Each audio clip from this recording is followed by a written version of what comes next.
Cinderella has always been and will forever be my least favorite Disney princess, and by extension, one of my least favorite tropes in general.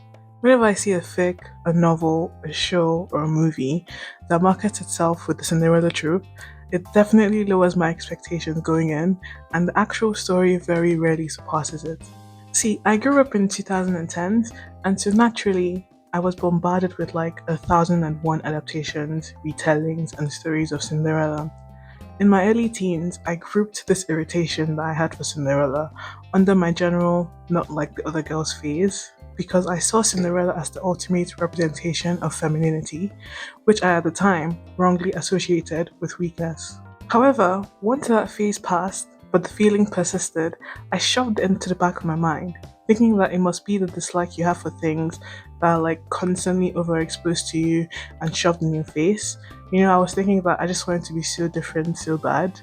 It always made me feel strange because if something seems so universally loved by others, the natural conclusion was that something was uniquely wrong with me to feel this way. Then I read my first Villainess story, or stories plural, I should say, because I read multiple simultaneously, absorbing it like a sponge, with the kind of hunger you only get after being starved for a lifetime.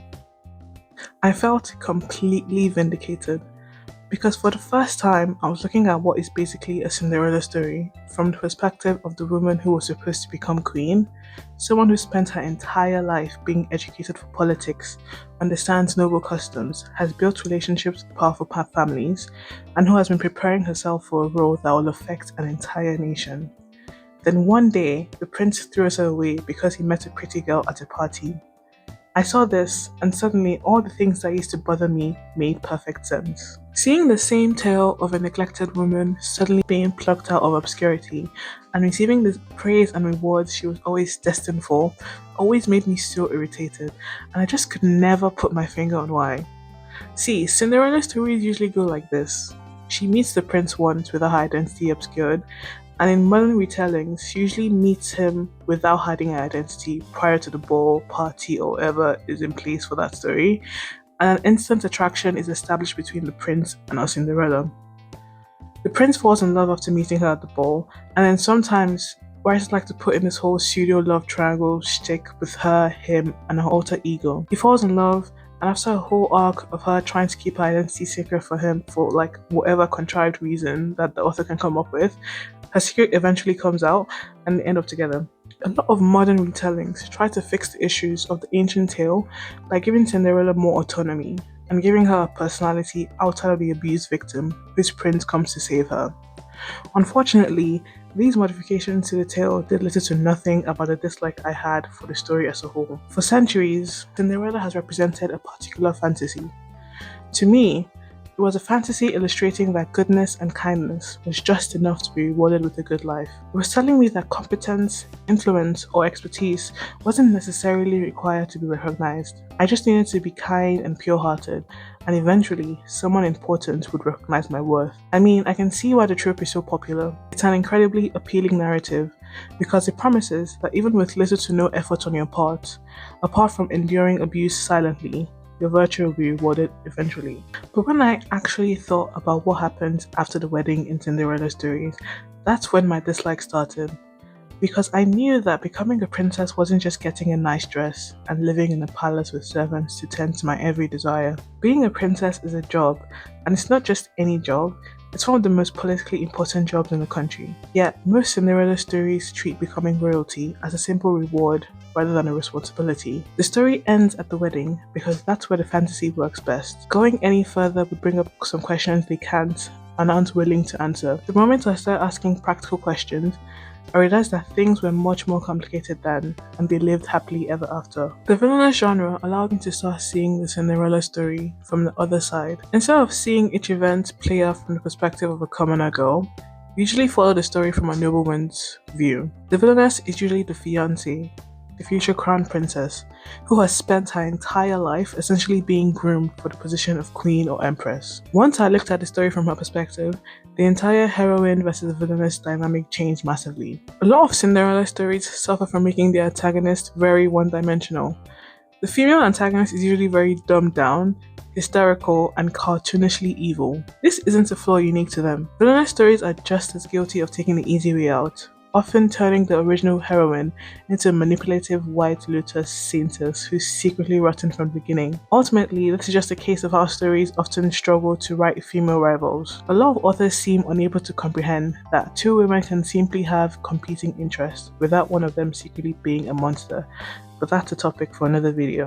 Back to villainous stories. Evil rival of a Cinderella isn't just a spoiled aristocrat. She's often the only person in the room taking the future of the kingdom seriously. We usually see her studying diplomacy, attending events, building alliances, managing relationships, and just preparing for a role she has been expected to fulfill since childhood. Then all of a sudden, the prince falls in love with someone else, and suddenly all of that preparation becomes meaningless. Cinderella's stories told me to look at this and cheer for the prince and princess for fighting against all odds and being together. But why should I have to do that? All I could think was that if I was a citizen of that fictional kingdom, I'd be absolutely cooked. What do you mean this girl with no experience or skill is suddenly in charge of distributing resources for me and my family? One thing villainous stories made me notice is how often Cinderella narratives reward the wrong skills. The heroine's qualifications usually boil down to she's kind, beautiful, humble, and the prince likes her. That's it. Meanwhile, the rival often possesses every practical skill needed for leadership. She is shown to have studied and acquired skills in areas required to lead a country. She is usually the one attending political events, building alliances, studying diplomacy, and managing noble relationships. Now, obviously, competence doesn't automatically make someone a good person, and kindness actually matters. But kindness and competence aren't mutually exclusive. In school, the teachers who were really good at teaching but had absolutely horrible personalities were equally as awful as the kind teachers who couldn't explain a concept to save their life. I also can't ignore how a lot of stories try to act like competence and knowledge itself is suspicious. A woman who is prepared for most situations and doesn't react emotionally in every situation by screaming, whimpering, or fawning is cold and unfeeling. A woman who is powerful and has pride in the knowledge and skill she possesses is too arrogant. A woman who knows how social and political environments work very well and uses this knowledge to get her desired outcome is manipulative. On the other hand, an inexperienced woman who never knows what's going on and reacts to everything with the same wide-eyed astonishment is portrayed as morally superior simply because she hasn't participated in the systems around her while simultaneously benefiting from it. She doesn't like capitalism and looks down on people who do while she's married to someone who's wealthy. She views everyone as equal regardless of class, yet just happens to be at the very top of the hierarchy. And where things become even more sinister is how I think beneath all the fairy tale aesthetics, the Cinderella trope reinforces the very old idea that a woman's greatest path to power is being chosen by a powerful man. What actually inspired this entire topic was reading the manhwa My Husband Changed at the Wedding Venue, where one line just perfectly articulated what I didn't like about Cinderella. The antagonist says, "If I must live as someone's mistress, then I will become the mistress of the highest man in this country. I will stand beside the man before whom that woman, the protagonist, bows her head. I will make up for the power I lack by borrowing another's." It irritated me, sure, but then I also asked myself, why does this sound so familiar? It was so familiar to me because when you strip away the obvious bitterness, isn't that just Cinderella with the mask taking off? Both of these fantasies revolve around the same idea.